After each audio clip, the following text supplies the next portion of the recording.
Census Shape Nation Future.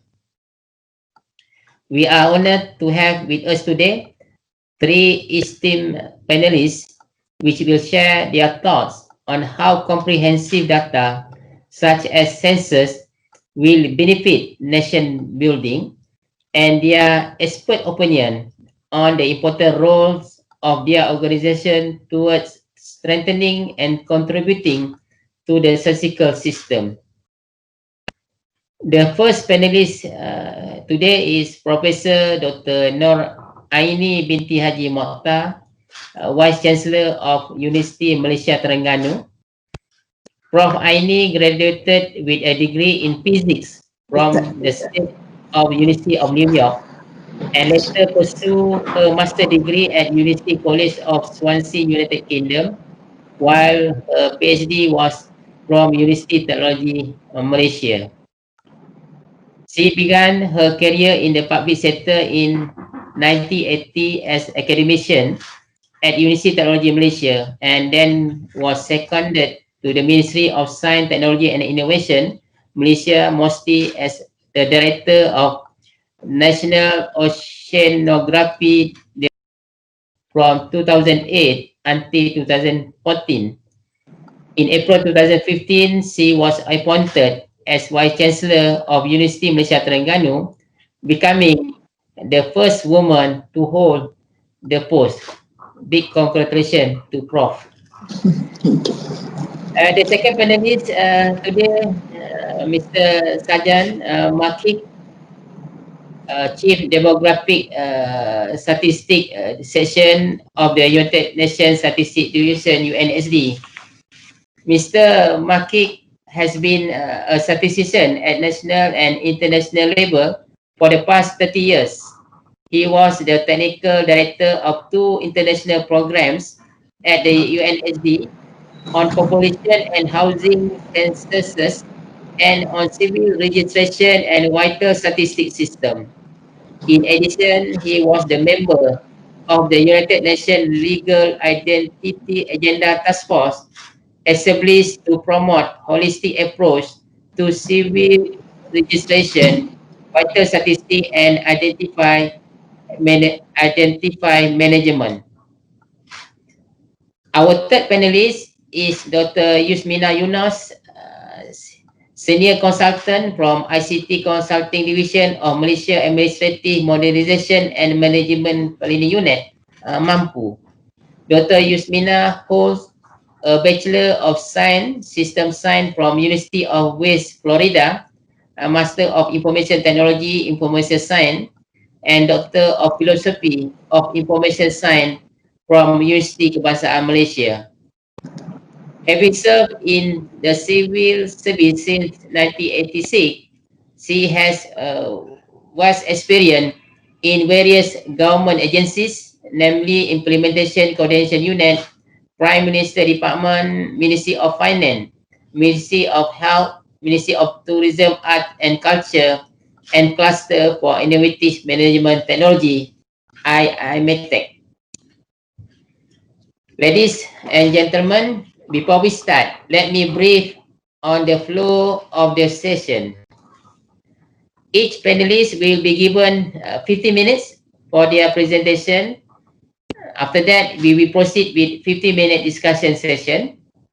Finally, participants can ask questions or express their views by clicking the raise hand icon or type your question in the chat box at the bottom of your screen. Afterward, we will conclude the discussion. So this, the flow of the session. So I think we almost ready to start. Now we start with the presentation from our first panelist, Professor Aieni. Please welcome Prof. Aieni to give her slide and share experience. Assalamualaikum, good afternoon and good morning. Datuk Sri, distinguished panel speakers, I'm very happy to be here. Thank you, Datuk Sri, for your invitation. to be part of this conference today. We believe that this session will be conducted quickly, so I would like to start with my presentation, if it's okay. Thank you so much. Dekat sini ada ke daycare siang? Okay, as per the title, Census Shapes the Nation's Future, coming from the university, I just hope that my presentation will be relevant to this MyStats 2020, giving our opinion coming from the higher education institution. Tapi Haji sekejap. I think we have some cross line there. Dato Sri mentioned just now with regards to the trust in the data provided by the national level. So I would like to start with this one. We need to have this good and quality data in order to earn the trust.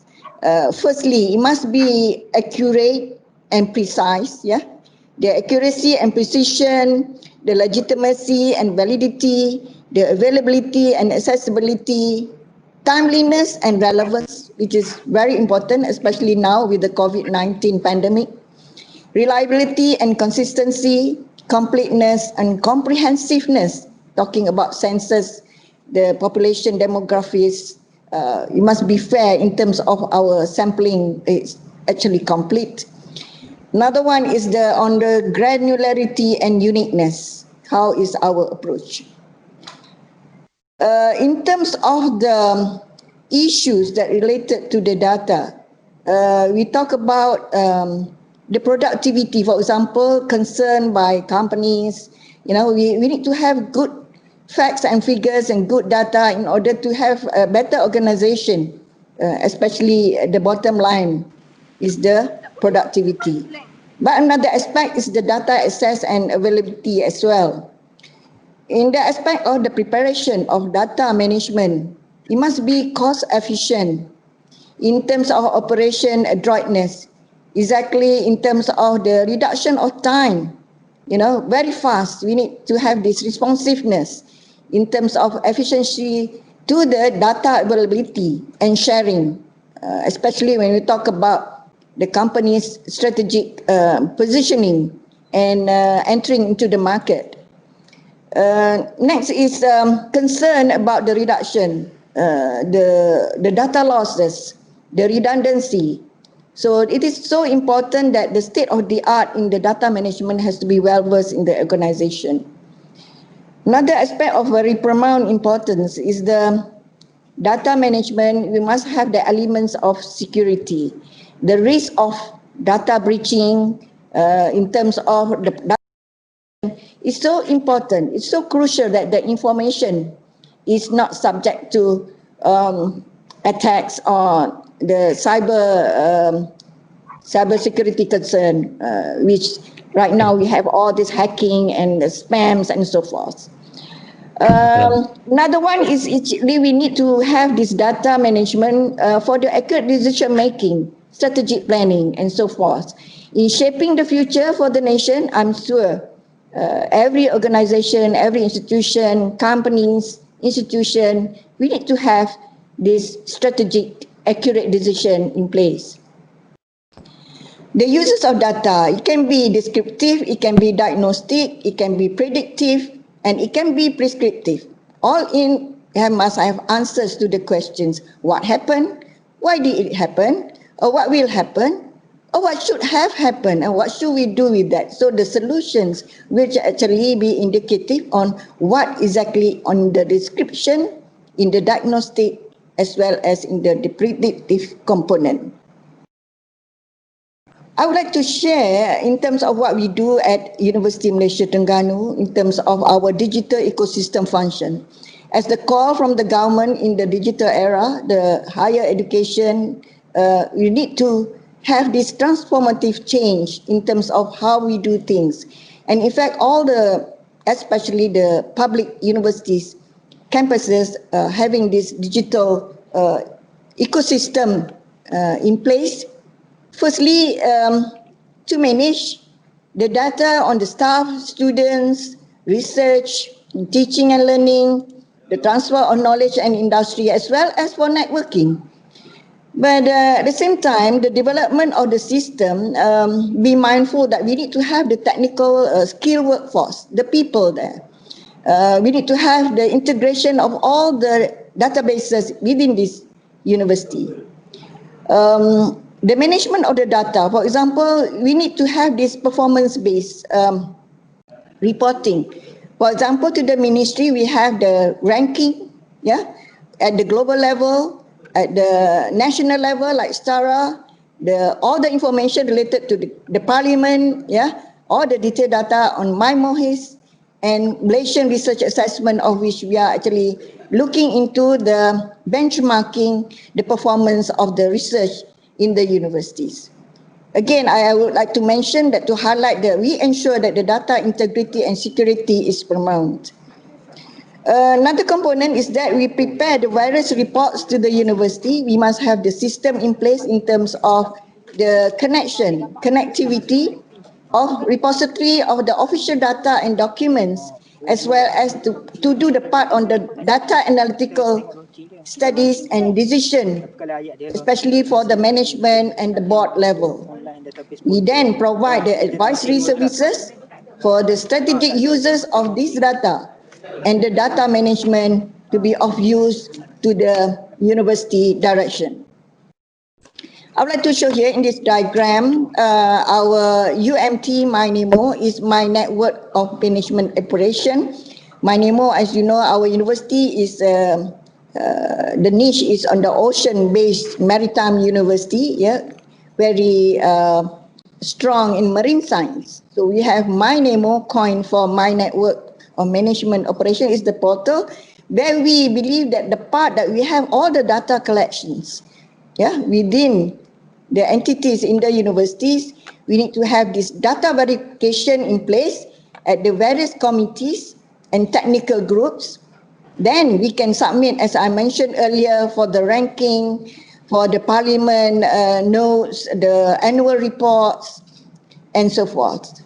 As well as for the ministry performance, we are actually monitoring our components, for example, like graduate employability, the status of the students, recruitment, graduation, and so forth. I believe that our support service from the Ministry of Finance in terms of budgeting and working closely with the Ministry of Higher Education, we have the system in place, and we use this for our strategic planning, of which we have all the 8 trusts to ensure that we are moving in the right direction. This strategic plan was prepared 2018 to 2023, and I believe these instruments will actually help us to move beyond where we were previously. For example, in terms of ranking MyRA, we are already in the 5-star going on 6-star, which is going up to the same level of the research universities, the 5 top research universities in Malaysia.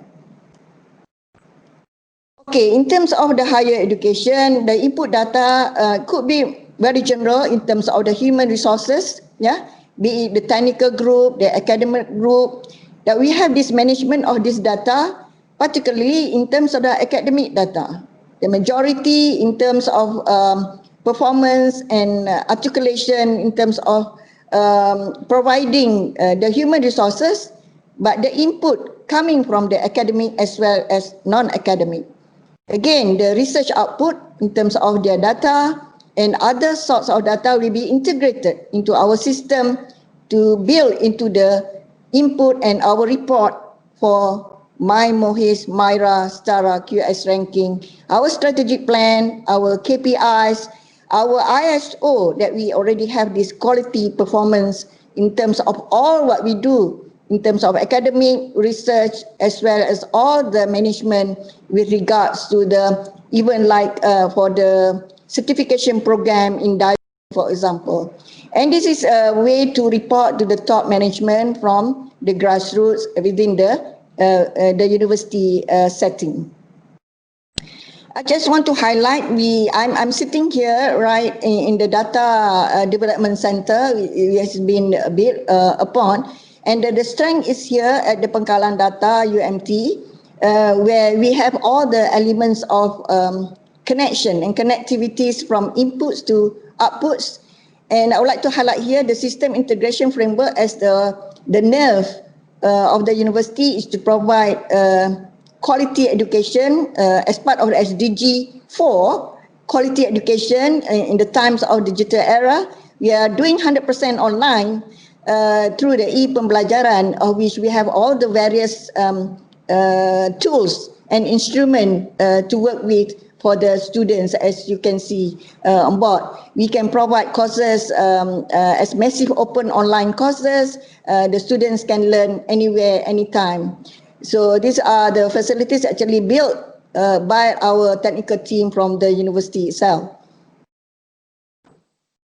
As I mentioned here earlier, we are from marine and maritime based university. We consider our input to the people, the population in terms of the social economy, the research related to the artificial reef application, identification of the sources, the marine life, the species, that will ultimately benefit the people and customers. We believe that the aspect of the information visualization tools will be the determinant of effectiveness and efficiency. So this is the type of database approach that we have done and built internally as part of our research strength. This is an example because of the diversity and granularity of the data, the special information data integration framework will be included, for example, to directly provide the support for forecasting and decision making in terms of the fishery sector. I would like to recall what we have done at the Ministry of Science, Technology and Innovation. I was the focal point for the national oceanographic data, and we work with other world data centers, including United States, with NOAA, with Japan, GeoDC, Russian, and other entities like Australian Data Center.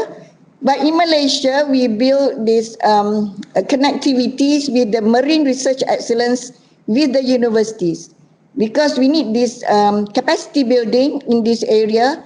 And we work very closely with the government agencies, for example, with the Navy, with the mapping agencies, with the Maritime Institute of Malaysia, with the other agencies like Remote Sensing Center, with the Maritime, with the meteorology, as well as other industries like Petronas, the oil and gas, the offshore industries.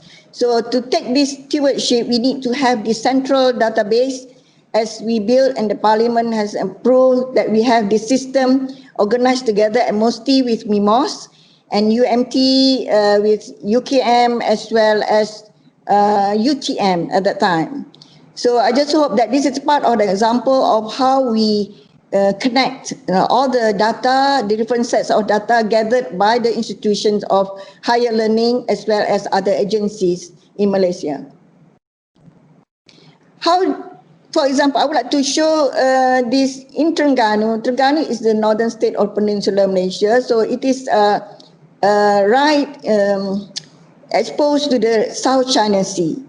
So in terms of the marine park management or the islands as part of the SDGs, the small island nations, we talk about the marine protected areas are the islands of Terengganu. So we have done this project and also train our people in the marine spatial planning, and we work on the carrying capacity of the islands and how we develop the concern about governance of the biodiversity and environment, and adapt the uses best practices of the marine spatial planning done elsewhere in other countries.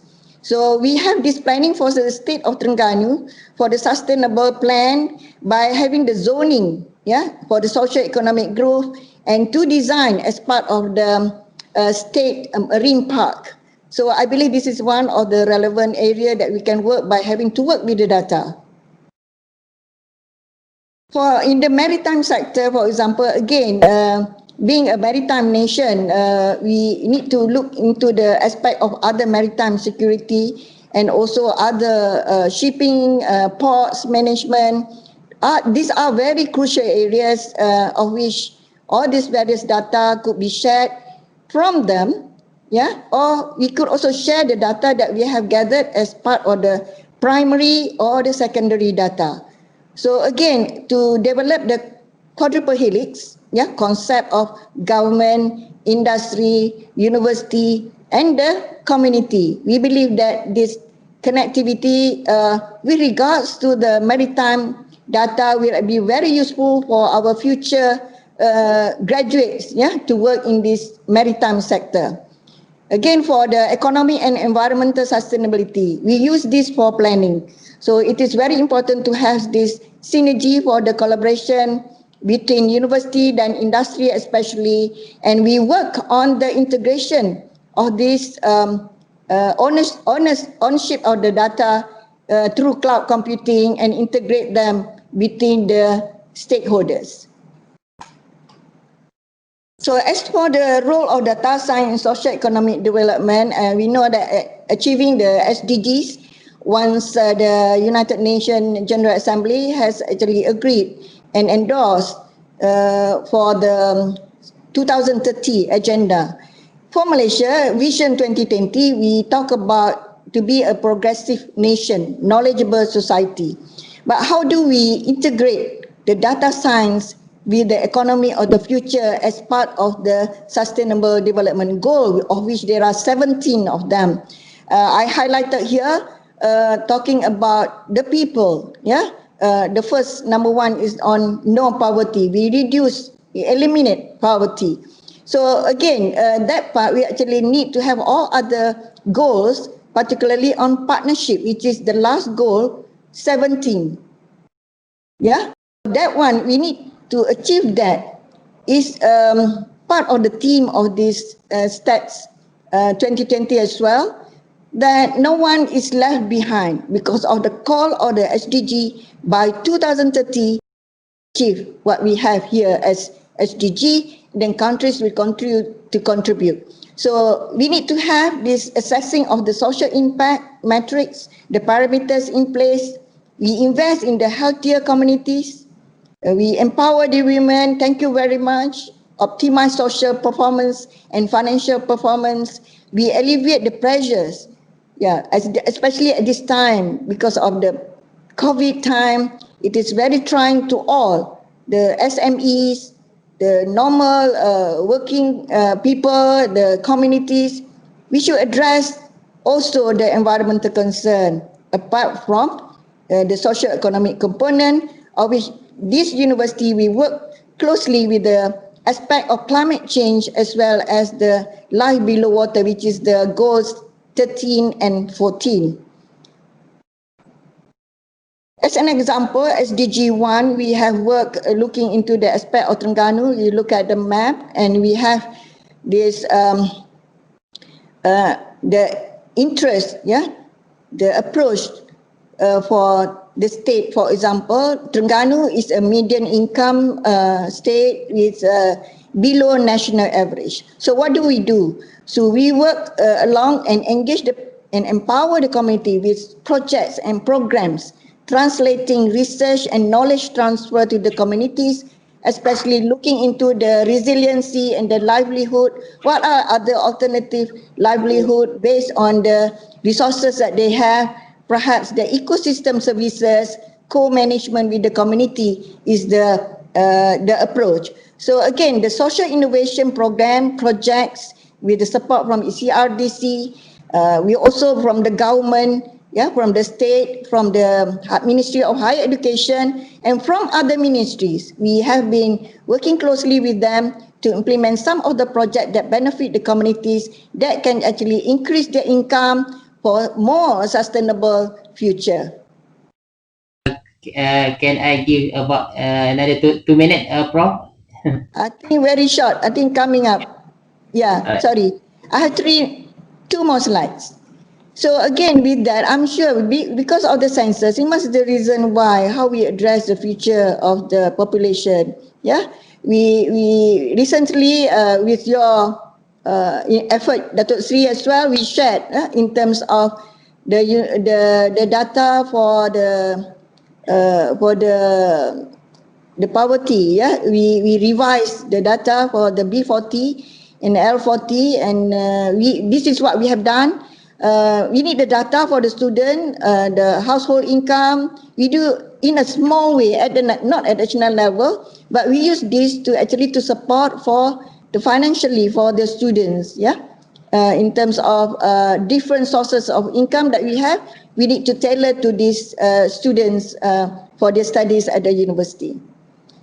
Data science dashboard. Okay, it's in the nutshell, we talk, if we address the issue, we have the raw data related to various aspects, having place everywhere. It's so fragmented. Everybody own the data, but different places for climate change, for ocean, maritime, for economic and social, for biological diversity, for legal and policy, for pollution threats, for food security threats. So these are raw data, and we have this standardization phase of the data where we work on the metadata as well as the images and the databases. We have the different forms of data collection, technologies with it, and we have all this information. So again, what do we do with the data? We have the process for data modeling, analysis and forecasting, and various people are working in this line.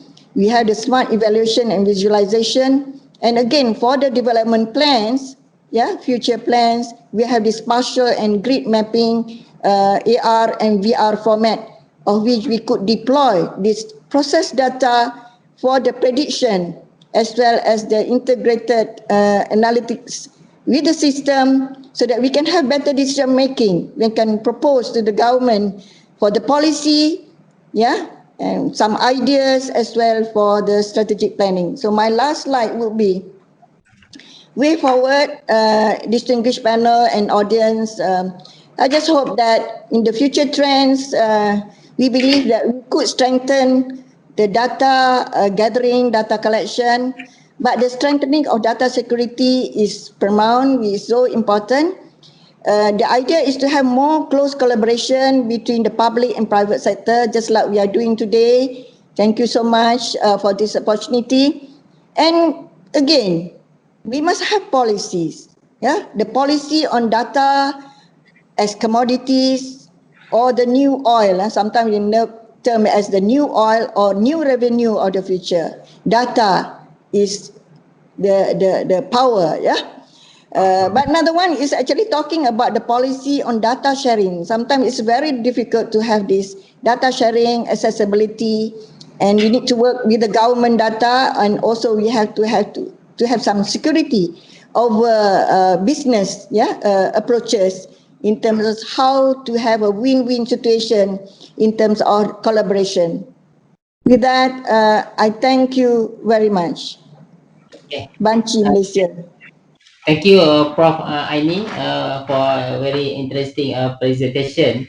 And if I could summarize key point here, number one, she highlights on the quality of good data in decision making, especially in managing resources to increase productivity and cost efficiency. And second, she also highlight on the UMT'S Malaysia Terengganu data integration system, which is used to monitor student input and outcome, and this is very impressive initiative. Thirdly, Prof elaborated about data science and how this can be leveraged to help the marginalized groups such as B40. So I think UMT's effort to help B40 students is very commendable. And fourth, she concluded with the effort undertaken by UMT using big data and digitalization to address the socio-economic development, especially in terms of SDGs. And I agree that we need to emphasize and continue our work on goal 17, the global partnership. I think it's something that Department of Statistics Malaysia is really looking forward for close collaboration to everyone. So with that, I think now is a time for us to move to the again. Thank you very much, Prof. And now I move to the second panelist. I would like to invite our second panelist, Mr. Srdjan Mrkic, to deliver his presentation. Mr. Srdjan, I know it's very early morning in New York now. Thank you very much for accepting our invitation. Now the floor is yours, Mr. Srdjan.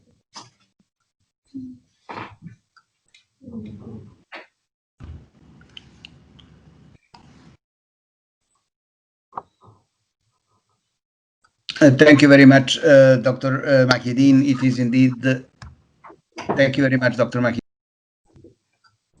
Yeah, thank you.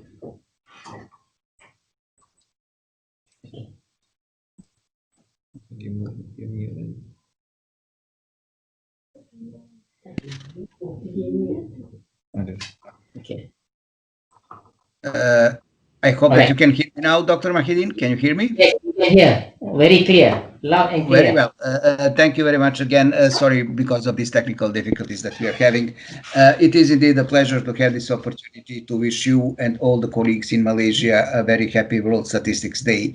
It is indeed a unique opportunity for all of us to advocate of the importance of official statistics and the work that is being done worldwide by our colleagues in trying to assemble the data that are shaping the future of our nations. And I would like to essentially point that the presentation will focus within the line of the theme of the shaping the nation's future by using population housing censuses with a focus on the use of censuses in the 2020 round of censuses that started in 2015 and will run all the way to 2024. I would just like to remind all of us of the long history that we are having with the census taking. The first attempts at and successes of census taking date back at least 5,000 years. And among the earliest documented censuses are the enumerations in Babylon, in China, and in Egypt. The term census itself is coming from ancient Rome, and that is it is ascribed to Servius Tullius, who was a civil servant in the Rome Republic, and the Constitution, which is actually a law that goes by his name. It was declared that every 5th year the population should be enumerated along with property of each family. So counting really a population as a major capital of a nation dates back many millennia. However, the censuses as we are known today date to the 17th century and they were introduced actually worldwide.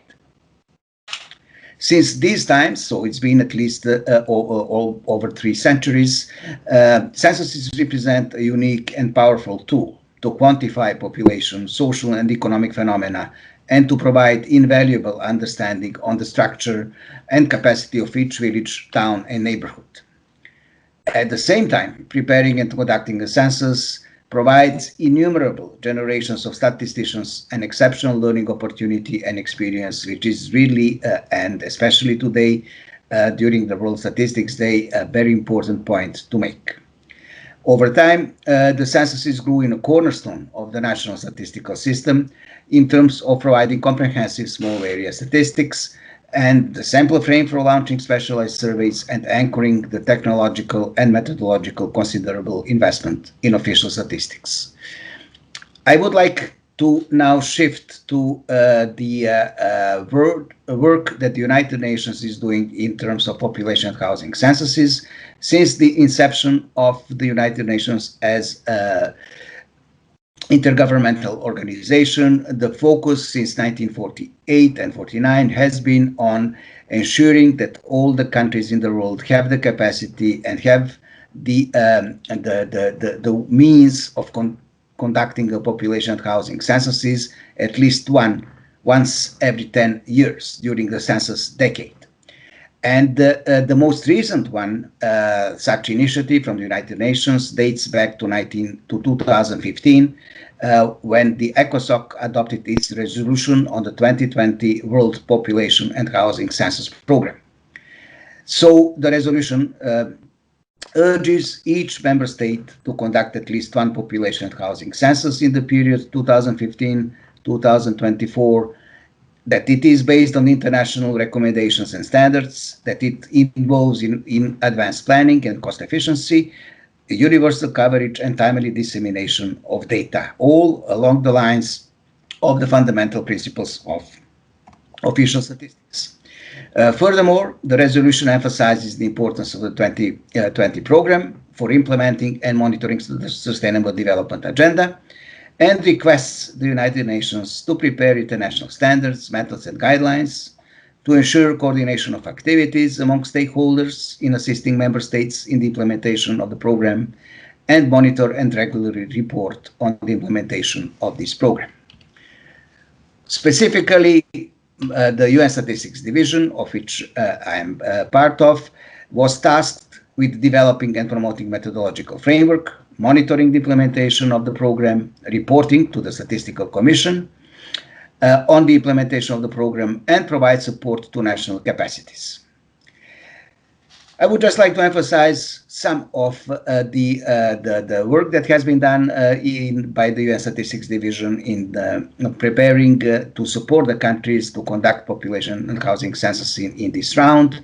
This is the list of the methodological materials that form the methodological framework for population and housing census program. You will see that we have the principles and recommendations, the handbook on population and housing census management, the guidelines on the use of electronic data collection technologies, the handbook on measuring international migration, the guidelines on the use of registers and administrative data, handbook on editing, technical report on measuring SDG indicators, as we have heard.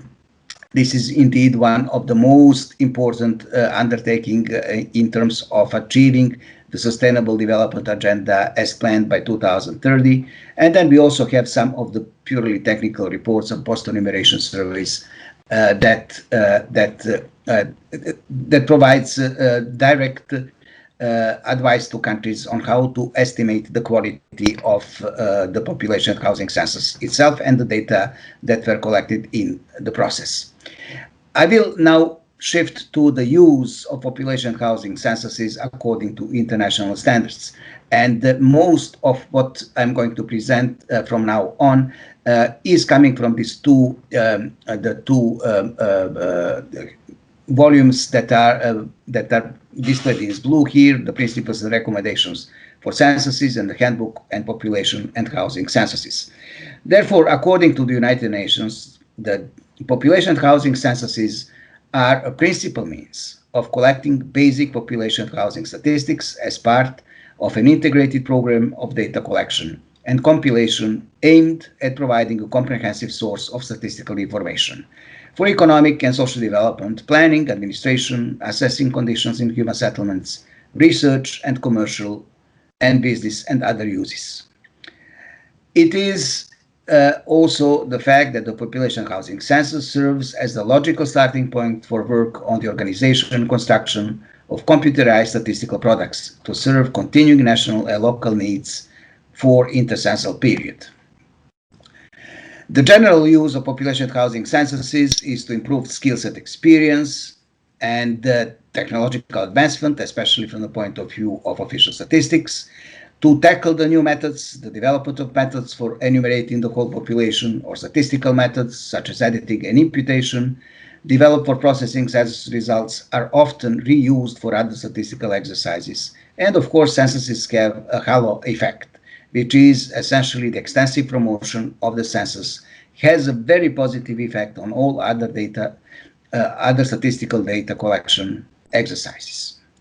Now, if we narrow down from the general uses of the population housing census statistics to the use for policy making, planning, and administrative purposes, essentially the fundamental purpose of the census is to provide the facts for policy making, planning, and administration.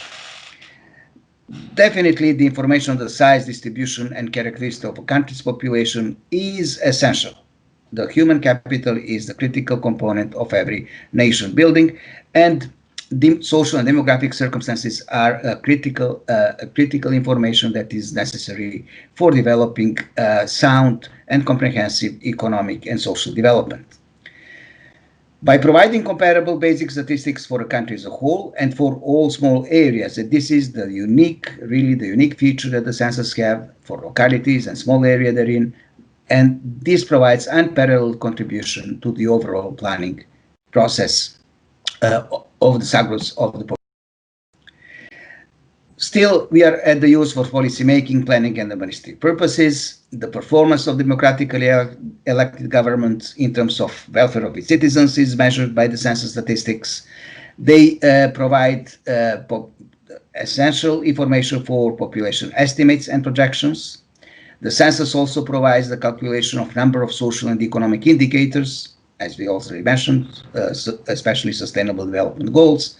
And without the census the data, it is really impossible to assess where we should put what kind of new schools, where they should be located, what will be the capacity of the school, what is the need of the staff, and what is the access to the education that needs to be provided in terms of building the nation for the future. And all of this is essentially coming from the small area census statistics that are being used for that purpose. Same goes for infrastructure, public health and environment protection, and program planning. We cannot put any reasonably well-functioning water and sewage disposal facilities unless we have the information where the people are and how many of them are there and where do they live. And a very important point here is disaster relief. When it unfortunately comes to the disasters, the census data are critically important in order to make sure that we will help the population where they were made vulnerable by the occurrence of a disaster. Some more use for policy making is drawing legislative boundaries, assisting families, uses for boundaries delimitation. So all of these are really in the line of policy making, planning, and administrative purposes. However, as we have already heard, the uses for research purposes is also extremely important from the point of view of our stakeholders. And the population census provides indispensable data for the scientific analysis and appraisal of the composition, distribution, and past and prospective growth of population. So all of the research that is being based on the use of census data at the small area level or even of anonymized microdata are now being proved to be extremely an extreme, if you wish, currency, as mentioned by my predecessor, in terms of really the valuable commodity that provides for the overall and the comprehensive overview of the phenomena, economic and social, that are happening in the society. For commercial and business purposes, the census is really indispensable. I mean, here we have some of the examples about the importance for all different kind of businesses and commercial enterprises that provide answers, and census provides answer to the questions: who are my potential customers? How many do they live in the area? How many similar businesses are already operating nearby? How many of these competitors are paying their employees, and so on and so forth. Without the census, those data would definitely have not been available for the commercial and business purposes, including forecasting the demands, location decision, where to put the business, where does it make sense, what kind of business, and all of this is essentially based on the small area statistics provided only by the census. Very important use of the census, and of course this list is not exhaustive. This is just some of the points that should, in my mind, be underlined when we are looking at the theme of the panel of shaping the future using the censuses. The use for sampling frame is really one of the most important uses in terms of official statistics. Without the census, it is not possible to have a meaningful sample frame, especially now that we are having georeferenced census data that makes the power of the sampling even more accurate than it would have been previously. This is an interesting use of census individual records that has been used for genealogical and longitudinal social and anthropological studies. A number of countries keep the original individual questionnaires for a certain number of years. The table here illustrates that this is not yet a universal use of the individual census records. Approximately half of the countries that we have documented do not keep the records. They are destroyed because of the confidentiality and privacy of data. However, other countries are keeping those original records for a prolonged period of time, as you can see, up or even over 100 years, when they are then made public. And that really is an interesting use of the census, especially again for the anthropological and genealogical studies. Let me shift to unfortunate pandemic that we are all in the midst of. I would like to first provide an overview of what is happening in the world in terms of the implementation of the census program. We did launch a survey on how the work on census taking is going on worldwide. These are some of the results. The survey is available on our website, of course. You can see that the majority, by far, the majority of countries will conduct a traditional census. A traditional census means that each household in the country is approached by the census takers with a request to provide information about the characteristics of the household and the members of the households. Approximately 27% will use registers, but the full register-based census is being used only by 10% of the countries, while a combination of the census register and surveys and the registers and full enumeration is then combined, is leading to a combined census applied by 29 countries. If you look at the distribution by regions, you will see that again, some of the regions are going only with traditional censuses, like Latin America and the Caribbean, for example, and then in Europe you have almost half and half switch. And in Asia, most of the countries are really going for the traditional census as well. So that was last year. The majority of countries would go with the traditional census, and of course we have documented the use of tablets, the use of internet self-enumeration, which is definitely a way that many countries are approaching the census taking in this round, as well as georeferencing at least of the census enumeration areas. And then the pandemic struck the world, and we were really very worried about the impact, the adverse impact that the pandemic will have on census taking this year and next year. And then we launched a survey. Again, I am just going to point to a few of the results that we have collected. About 60% of the countries that we have surveyed and that replied to our survey had to postpone preparatory activities. Definitely, this is something that is hurting the census taking as we speak. What are the major problems? The need to reduce face-to-face interaction in order to prevent and minimize the contraction of the virus, and the mobility restriction and lockdown imposed in many countries to fight the COVID-19 disease definitely has adverse effect on the ability of census takers to reach the respondents.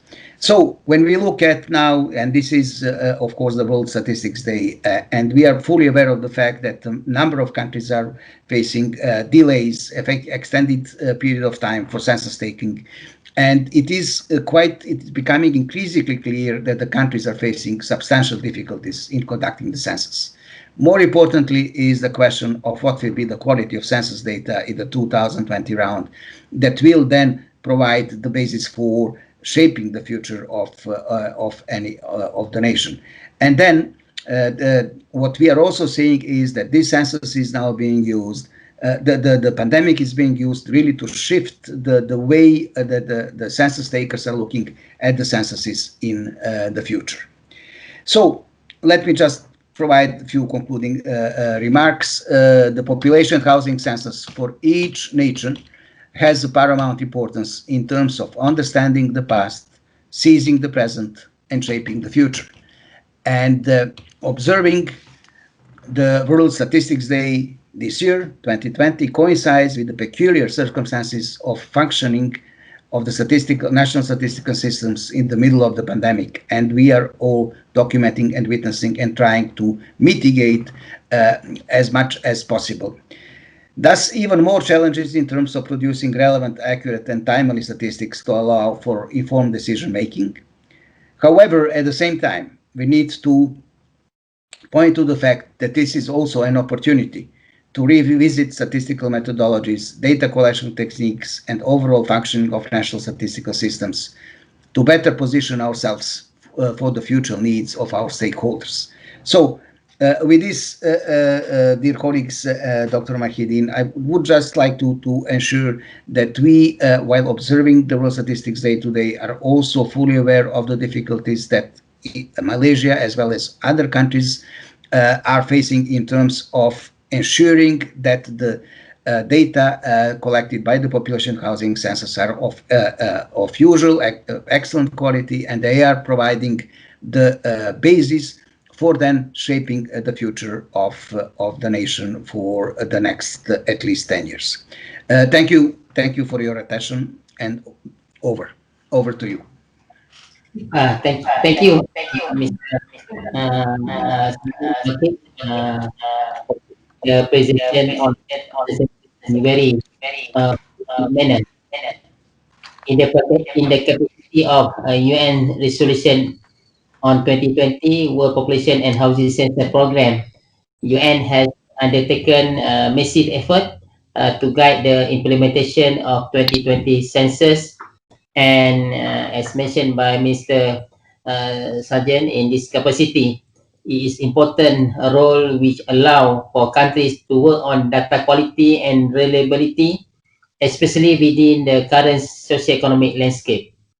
And Mr. Srdjan also talked about the multiple use of the census data beside counting and taking stock of the population. And also he mentioned as much as we plan, changes has happened due to global pandemic, and National Security Office has been quite creative in continuously adapting to these challenges in the conduct of the census. I think this is something that Malaysia also have been be very, not as been planned. So we have 2 places now instead of on the ground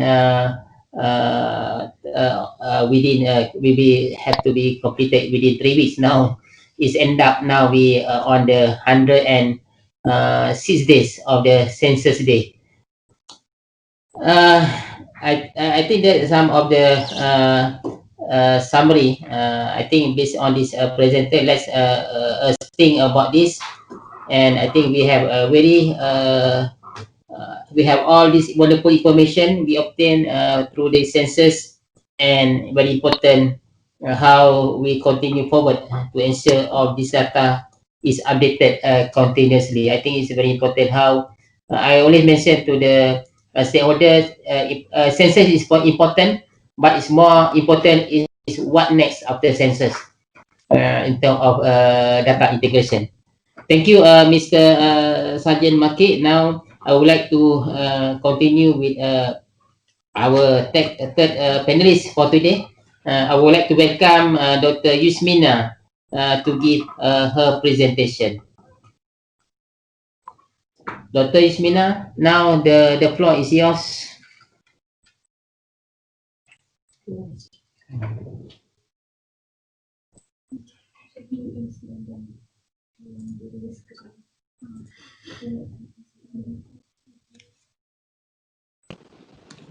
Okay. Assalamualaikum. Very good afternoon, Yang Berbahagia Datuk Sri, honorable panelists, ladies and gentlemen, and also good morning to Mr. Srdjan.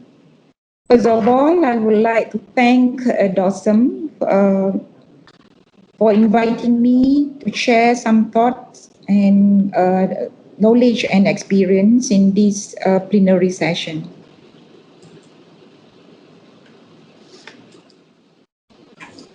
I will start with some introduction on data landscape and the importance of data, followed by the data-driven program to unlock the value of data, issues and challenges encountered during our data-driven initiative, and the last but not least, the way forward of data-driven agenda for the next 5 years according to our public sector digitalization strategic plan for the year 2021 until 2025.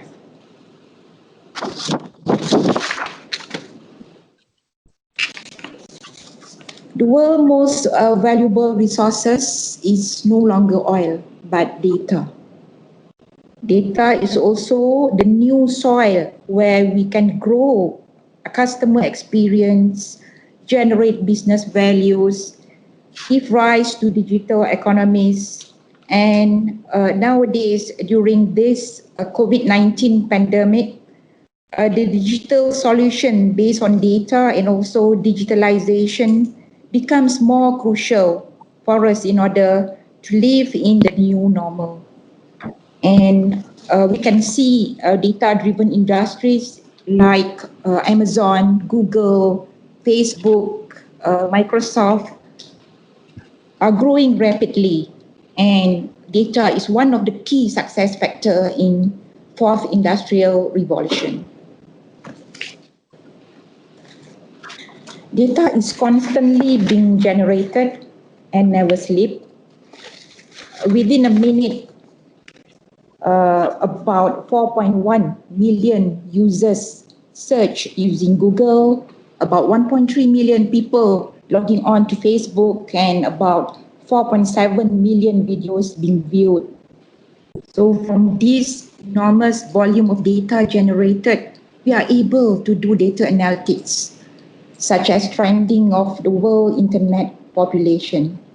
From the graph, as of July 2020, there are almost 4.57 billion of internet users, encompassing about 59% of the world population, as compared to only 3 million in 2014.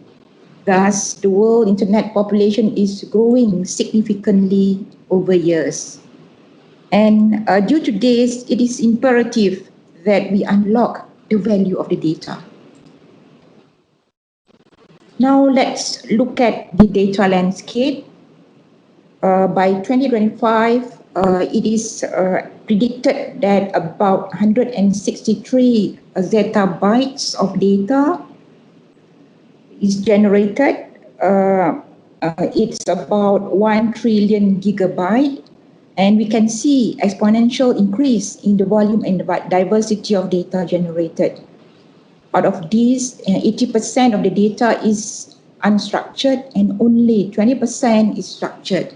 So that makes a new urgency for data management, and there is high demand for high quality data. Nevertheless, it is estimated that only that less than 1% of the data get analyzed.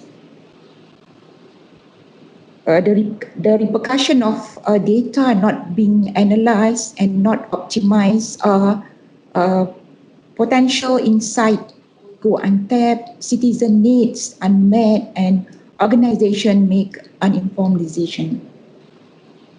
So thus, it is very crucial for us to unlock the value of data through data-driven initiative. So now let me share some data-driven programs that we have embarked so far.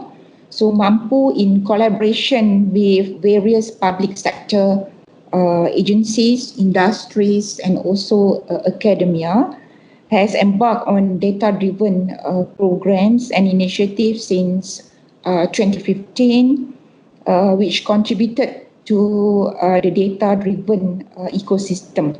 So this ecosystem comprised of what we call public sector big data analytics framework to catalyze the adoption of big data in the public sector, including people and talent development in data science, methodology of data product or big data analytics development based on the business needs and also the pain point of the citizen. Governance, technology enabling platform. We have about 3 platforms, data-driven platform built since 2015. That is open data, public sector big data analytics, and MyGDX, which stand for Malaysian Central Data Exchange. Besides that, we also do some open data innovation such as open data hackathon, and also giving consultancy and advisory services to the public sector. Through these data-driven programs, data from agencies and also social media data, we can do some data analytics in order to get insight and facilitate effective and efficient decision making based on data, and also the most important thing is extraction of knowledge from the data analysis.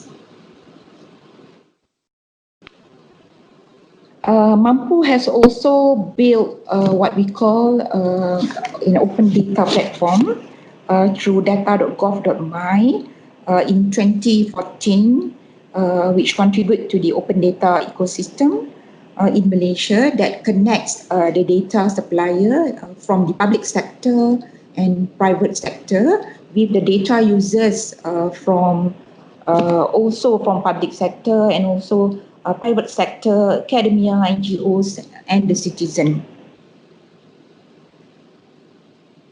In order to come up with what we call open data innovation, although the value of open data is not fully realized yet, we hope that MAMPU will continue connecting people to harness the value of data and also to generate economic, social, and environmental impact. And more importantly, is to be more transparent for the citizen well-being. Besides that, I would also like to share our achievement in open data based on e-government survey 2020 report, which has been launched by United Nations in July 2020. We were, together with few more countries, we were ranked #1 in open data among 193 member countries. So that is our achievement on open data, and hopefully we can sustain our achievement in a few years' time later.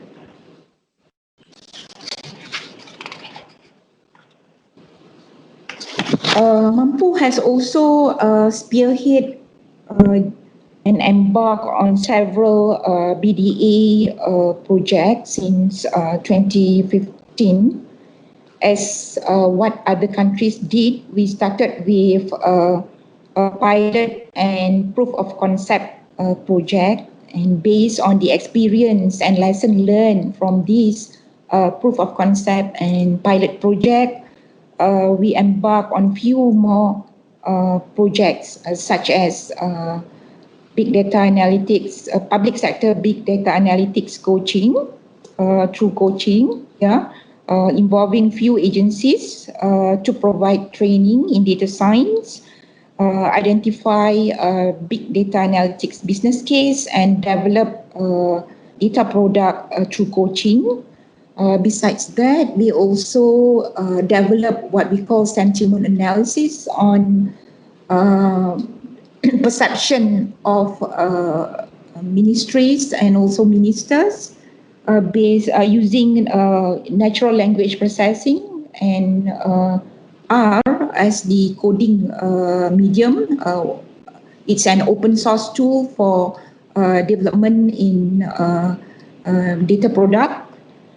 And another project which is ongoing now, that is the RSA 2.0, which have the same modus operandi as the RSA coaching, except that agencies representative has the opportunity to learn more tools on data analytics, like using RapidMiner and Tableau, and also they have the opportunity to undergo data professional certification, such as data analyst, data engineer, and also data scientist. Hopefully, through this project, we'll be able to have sufficient number of resources and manpower in data science to develop with big data analytics in the future. Besides open data and big data analytics, we have also developed a data sharing platform in 2018, which is known as Malaysian Government Central Data Exchange, or MyGDX, that provides data brokerage services for the information which is frequently being referred by the public sector agencies to their clients in order to serve the citizen. So MyGDX facilitate seamless data integration to enable data sharing by optimizing resources for more comprehensive and inclusive online services for the citizens. Presently, we have developed around 119 APIs. 25 agencies has already on board providing data and also integration with about 400 systems. And there is about 141,000 data sharing transaction has been made through MyGDX. So I suppose this is the new beginning of data sharing among public sector through MyGDX. Issues and challenges faced and encountered by us during our data-driven initiative. One of it is agencies are quite reluctant to share data. At the beginning of the project, they look keen in developing big data analytics, but when it comes to sharing data, they have some constraint, especially for those agencies who has policies which don't allow them to share data. Yeah. And the second challenges is the level of awareness on the importance and potential of BDA as a strategy in government online services and government service delivery, whereby the level of awareness is about low to moderate. And I suppose with change management, publicity and promotion on our initiative, we have the opportunity to increase the level of awareness better.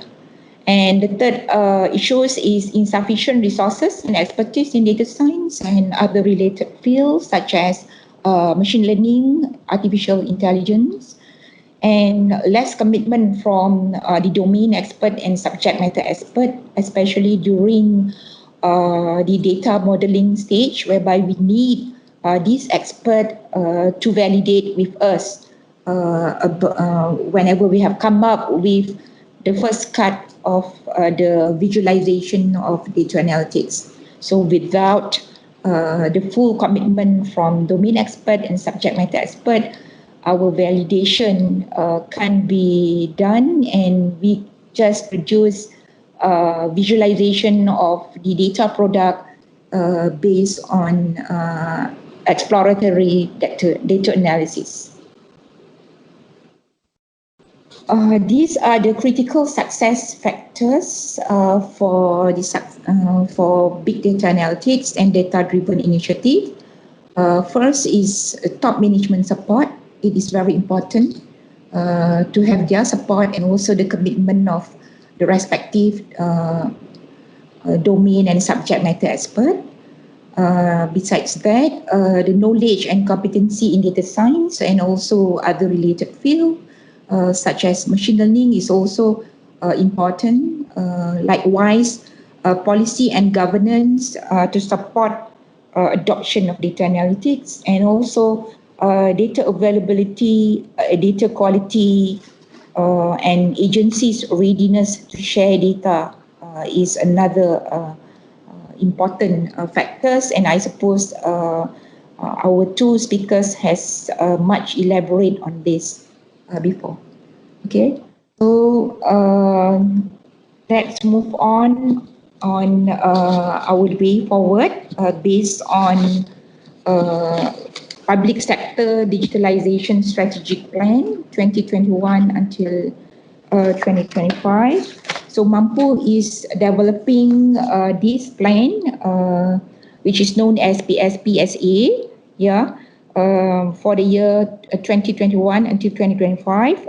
The beta version of this plan can be accessed from MAMPU portal. In short, PSPSA is aligned to SDG 2020 emerging technologies and few more plan and vision at the national level, such as Shared Prosperity Vision 2020 and Prihatin Bencana and so on.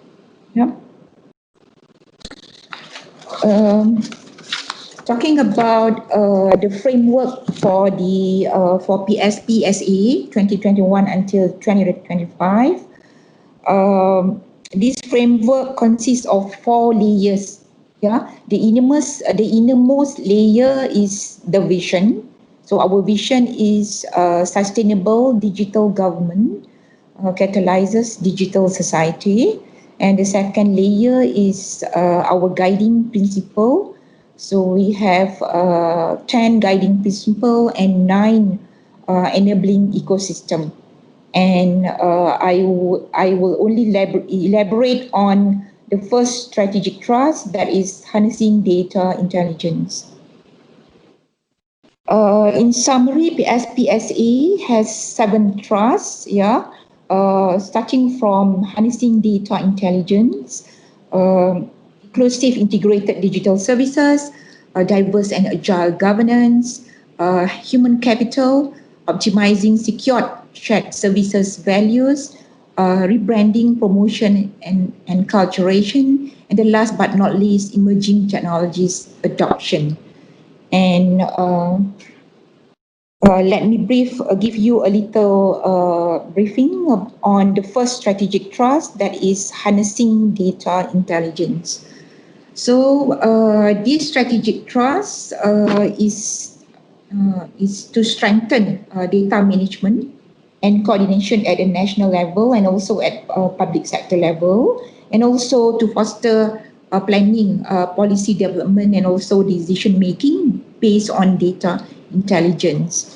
So we have 3 strategies under strategic thrust number 1, harnessing data intelligence. So let me just quickly run through the strategy. Dr. Yus, one minute left. Okay. So the first strategy is about data management and coordination. We wish to propose to establish an entity that will spearhead the implementation of a national data initiative, starting from planning, ideation, development, testing, and also commercialization of data product. Our second strategy is on data initiative, to strengthen quality data, and also to adopt principles of open data charter and also adoption of open contracting data standard, and of course to enhance our strategic collaboration with various players, industries, academia, and also Malaysian open data users community. And the last but not least, the third strategy is on empowerment of government service delivery using data intelligence. This is in public sector, especially in identifying and impactful big data analytics or data products at the national level and also at the public sector level. I think with that, I would like to end my presentation. Thank you, everyone. Hopefully, the information shared during this presentation is beneficial. Thank you. Thank you, Dr. Yusminar. If I could summarize what we presented. First, in the context of the Malaysia government, Dr. Yusminar has talked about the numerous data-driven initiative the government has embarked on and will continue to embark. Second, he mentioned about the technology regulation will cause continuous changes in the data landscape. In this regard, it is pertinent for the public sector to be agile, to adapt to the ever-changing landscape. And she also mentioned about the MAMPU anticipation on the important to have very clear comprehensive legislation, public sector legislation strategic framework for the next 5 years, and in order to ensure the sustainable digital government which will result in the digital society. Harnessing data intelligence has been outlined as the first thrust, and this shows how valuable data is towards strategic planning. Also, data is a public good and it is everywhere, and agencies have a pertinent role to take up in ensuring data is shared. And also, as the National Statistical Office is currently working towards increasing the use of administrative data and big data analytics. So we are hoping to get as much support as possible to move this agenda forward. So now, with that, I think we already listened to all the 3 panelists, so a lot of insightful. And now we have about how many minutes left? 15 minutes. Maybe perhaps 15 to 20 minutes left. So we can share these minutes to discussion, and so if anyone who follow us can also share their thought and also want to raise any question or provide some feedback. Okay, I think I can share our discussion first. I would like to pass this question to Prof. Aieni. As we know, Prof was heavily involved in research and development activities, also consultancy.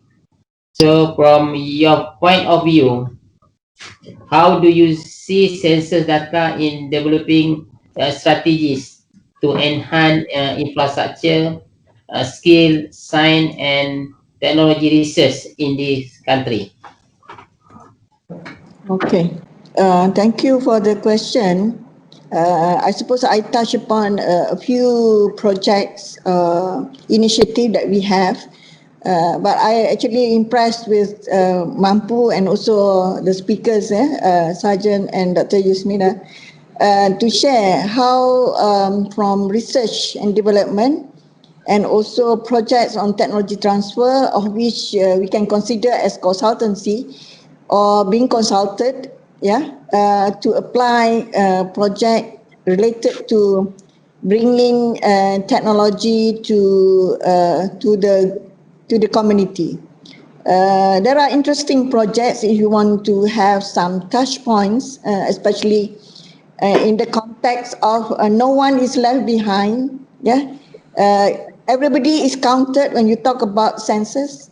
Everybody is counted. We should actually make sure each and everyone will be involved in the shaping the future. For example, there's a project related to working with the ECR and the state for the communities planting the fruit melon.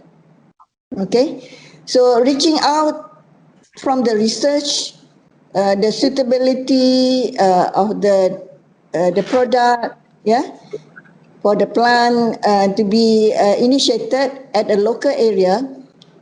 We can go beyond that in terms of reaching out to the different group of people. For example, we have the deaf group of people, the community in Terengganu, consisting of this marginal group will be able to come out and increase their income. Yeah. So with that, I would think it's no brainer, it's no rocket science. But through the census, we'll be able to see what the country, the government is doing in terms of to reach out to the people, yeah, so that they are involved, wawasan bersama, yeah, equity based.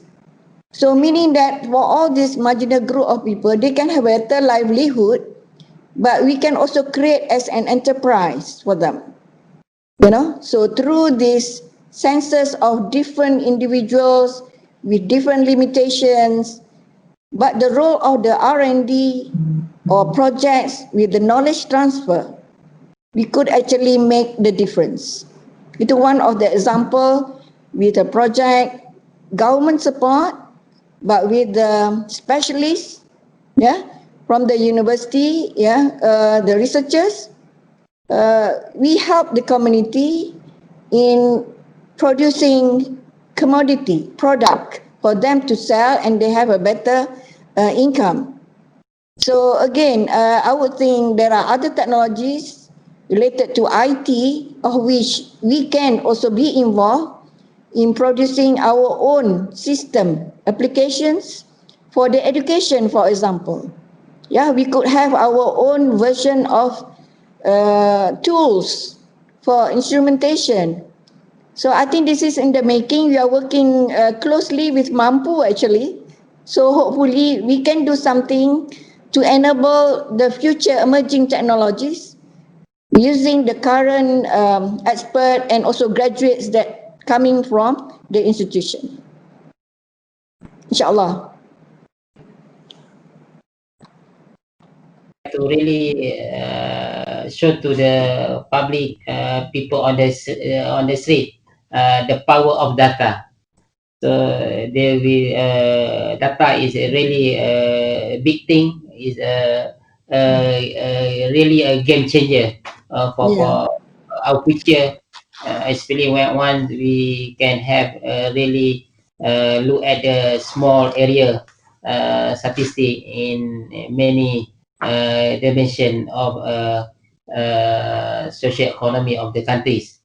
Thank you, Prof, for your input on that question. Secondly, I would like to also get a view of from Mr. Srdjan on in the light of the pandemic.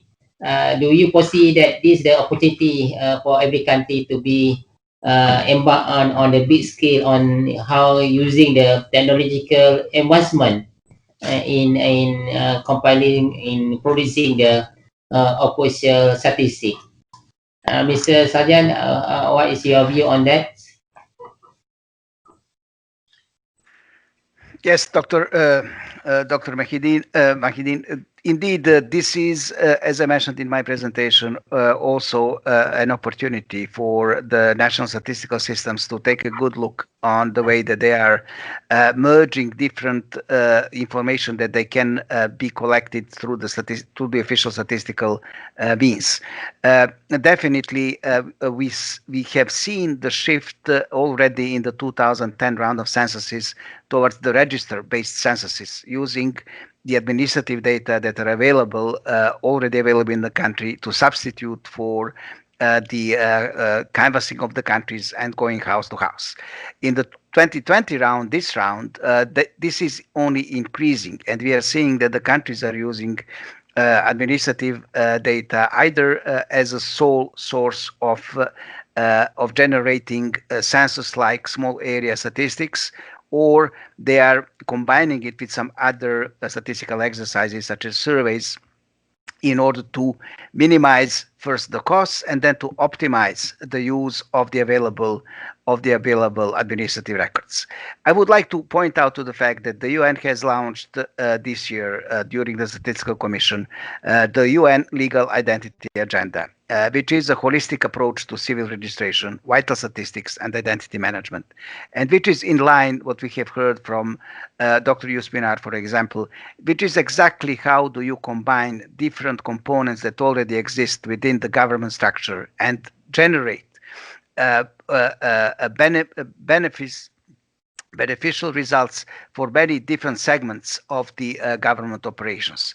So what we are essentially seeing towards the end of this census round is that more countries are going to rely on administrative records. They are going to link the civil registration systems with the identity management systems, and then provide a sound foundation for generating small area census-like statistics out of the existing administrative records. Of course, this will involve the shift in the way that the official statistics is being operated. And then that means the shift in the national statistical systems from, for example, survey statisticians towards data mining statisticians that will be able to go through different databases and mine the data and combine it in a way of statistical register that then becomes the foundation of the statistical system. So yes, we are seeing this happening. We are seeing that the countries are going in that direction. We are providing the methodological framework through the UN Legal Identity Agenda, which is again holistic approach to different segments of the government functioning that are then resulting in generating comprehensive statistics, among other, of course, products that are being sought by the users, by the population, and by the citizens of the country. So yes, we are in the middle of a shift, and this is the power of data, the power of mining different already existing administrative resources for statistical purposes, but for other purposes as well. Thank you, and over.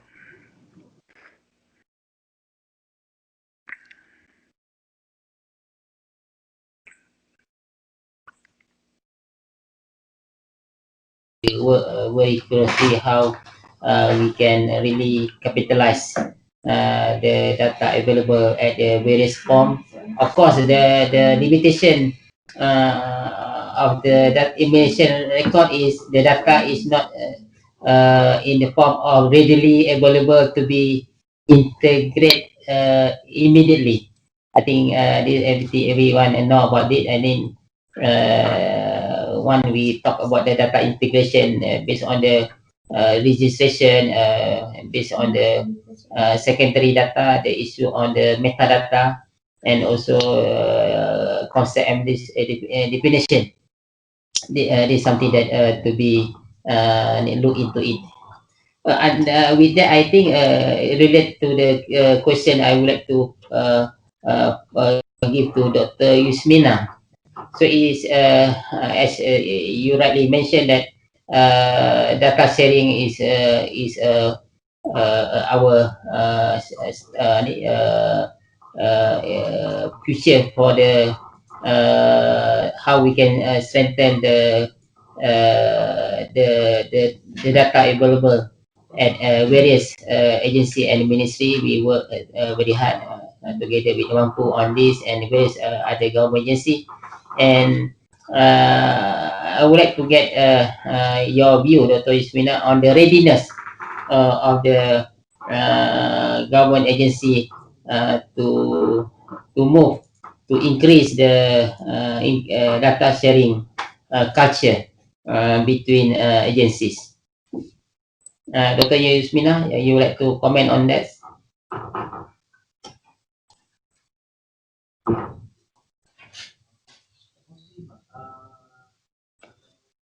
Okay. As I mentioned in my presentation just now, the level of readiness, I suppose, in the public sector on data sharing is, I suppose, is still at a moderate level. Yeah. So we have started, though we have started few data-driven initiative like MyGDX, Open Data. We on open data, we even need to impose what we call a key performance index in order to encourage and sort of to ensure that enough number of open data is being published in the public sector, and this KPI is assigned to DG and also Chief Secretary of every ministry in the public sector. So that is one of the example on how we impose mechanism to ensure that the public sector is ready for data sharing.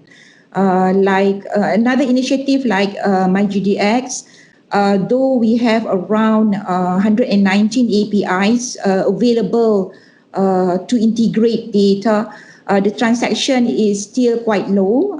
We have around 140,000 transaction using APIs presently.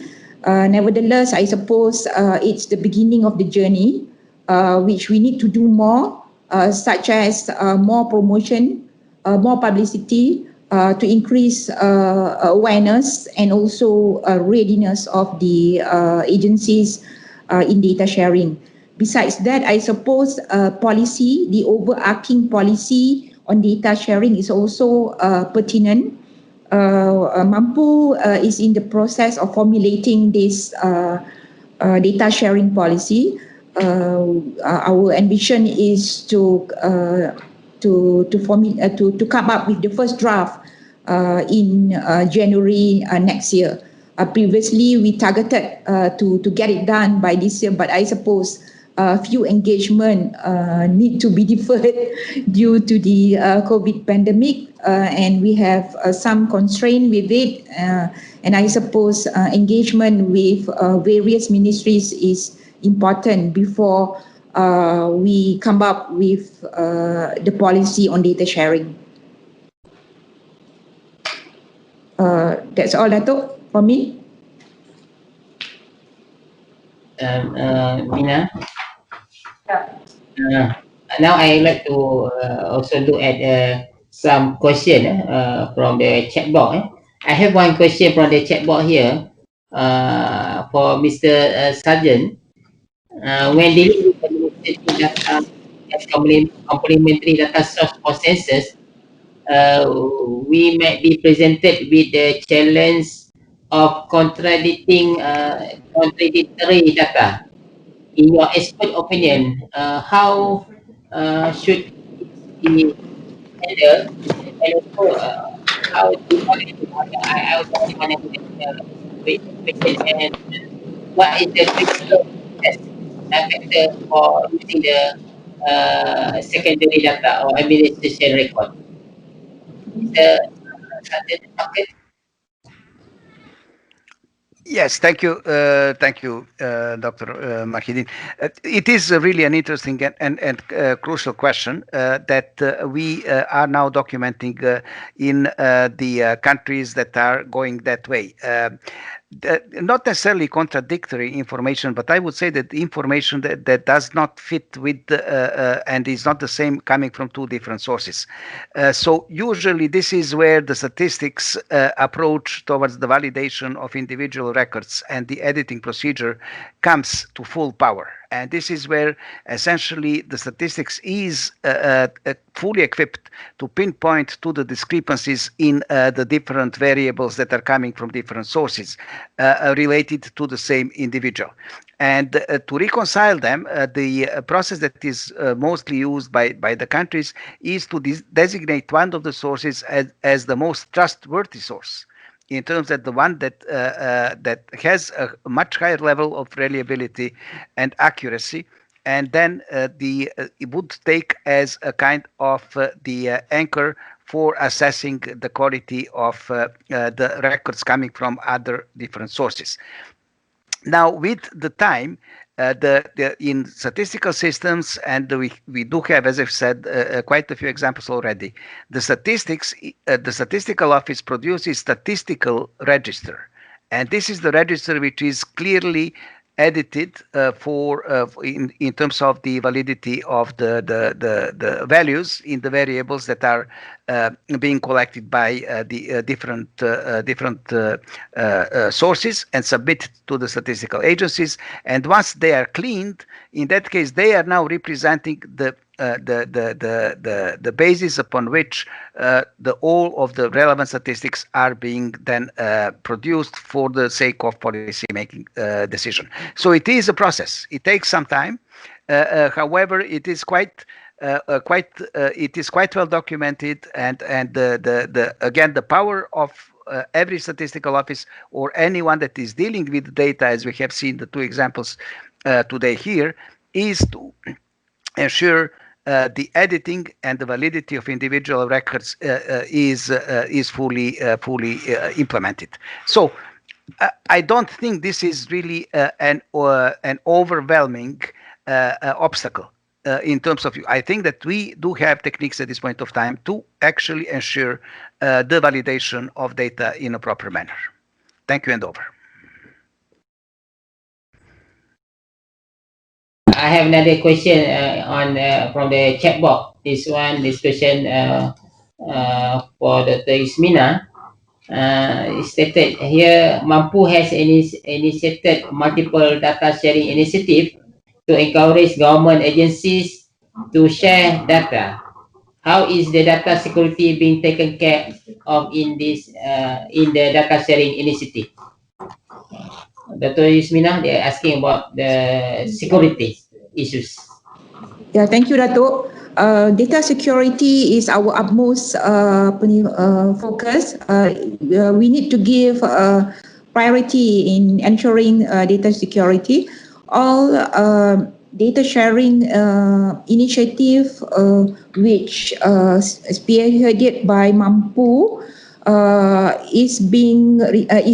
reside on what we call Pusat Data Sektor Awam, that is public sector data center in a secured government environment.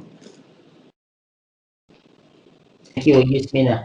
I have one question for Professor Aieni here. As is well known, the blueprint of a sustainable development goal is intended to achieve a better and more sustainable future for all. And also, this blueprint addresses the global challenges we are facing, including poverty, inequality, climate change, environmental degradation, peace and justice.